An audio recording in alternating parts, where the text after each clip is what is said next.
Hello everyone, in this video we will see how to use the useRef hook in React. So before I talk about the useRef hook, we need to understand the two different paradigms or two different styles of coding in JavaScript. The first is imperative style and the second is declarative style.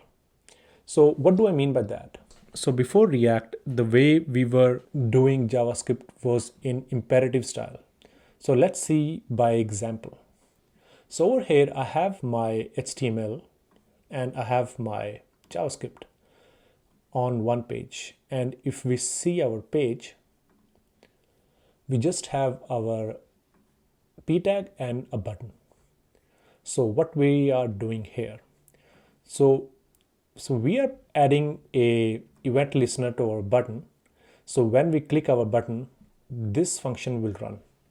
And this function is just creating a text which is called hello world. So as soon as we click the button, we'll see a text which will be hello world. So let's see that implemented here. If I click it, we'll see this hello world. Now why I'm talking about this? So let's see how to do the same thing in React. So we are using our useState hook here and we have our button. So as soon as we click our button, we're running our setter, which is a set text function, and it will replace this blank space or this blank text with hello world. So if we click it, we'll see our hello world here. So why did I show you these two codes? So because we are using the declarative way of programming in React, so if we see here, we are explicitly changing the view by directly modifying the DOM. But in our React, we are not going deep down in the DOM to change the text or to implement. But if you go in React, we are not changing the view by directly modifying the DOM. I mean, under the hood, React is directly modifying the DOM, but that is the headache React needs to take. As a developers, we don't need to worry about the DOM manipulation. So this is the beauty of React. But sometimes we do need that imperative style of coding. Sometimes we do need to go into the DOM level and change something. So I'll show you some examples to demonstrate the use of the useRef hook in React. So let's see our first example. So over here, we are importing our useRef hook from React at the top level. And over here, we are storing our reference to a variable ref. And we have a button which is linked with an event handler button click. And when we click this button, this function will run. So what do we have here? So one thing you need to keep in mind that in order to access this ref, you need to use this ref.current property. So over here, we are grabbing the current property and adding +1 to it. And when a user clicks this button, we will see an alert and it will tell us how many times this button has been clicked. And if I refresh it and click the button, it says 2 times. The reason it says 2 times is because I gave value 1. So that was wrong. I should give it 0. So if I save it and just reload the page, and if I click it, see, it says 1 time. And then if I click it again, it says 2 times, and so on. One thing you need to keep in mind that useRef will not trigger the re-render of your application. So because I'm clicking this button, it's not re-rendering the application. So let's see an example. What do I mean by re-rendering the application? So let's see our first example. So over here, we are importing our useRef hook from React at the top level. And over here, we are storing our reference to a variable ref. And we have a button which is linked with an event handler button click. And when we click this button, this function will run. So what do we have here? So one thing you need to keep in mind that in order to access this ref, you need to use this ref.current property.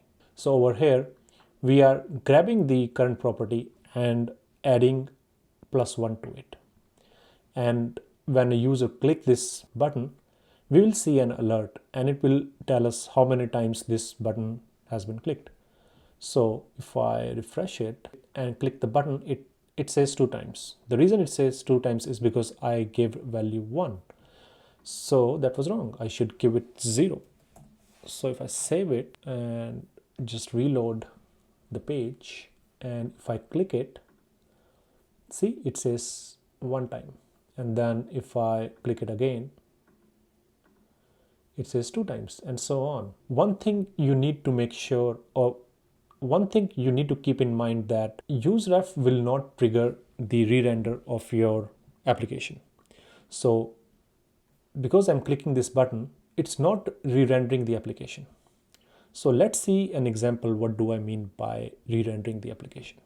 So let's see this example. In this example, I am doing the same thing. I'm importing my useRef, storing it in a variable, and in my handle, I'm just incrementing it by 1 value. So if it starts with 0, it will be 1 after first click and 2 after second click, and so on. And second thing I'm doing is I'm just console logging I rendered. The reason I'm doing that is so that when I load this component, this statement should run. So it should run this statement when it loads or it renders first time on our browser. So if I refresh it, you see, we see this I rendered. And now if I'm clicking the click me button, see, it says clicked 1 time. So it's incrementing this ref.current value by 1. And if I'm clicking it twice, it will say 2 times, 3 times, 4 times. Now, the important thing to see here is it did not render the component again and again on each click. So you will use the useRef hook where you will not need to render the component as the state of the application changes. So over here, the state of our application is this click times. So it starts with 0 and then it goes to 1, 2, 3, 4. So the state of our application is changing, but we are not re-rendering our component. So whenever you need to do that, you will use the useRef hook. Now let's see the other example. In this example, we are using the useState hook, and we still have our click me button, which is incrementing the value of account variable, and we have our setter. So every time we click it, it will increase the value by 1. So initial value is 0. So if I click it, you see it changes the clicked times by 1, but it also rendered our component. So as the state of this application changes, React also rendering, or say re-rendering the application. So if I click it more, we'll see more re-rendering. So that is basically the important difference between using a useRef or using a useState hook to change the state of your application.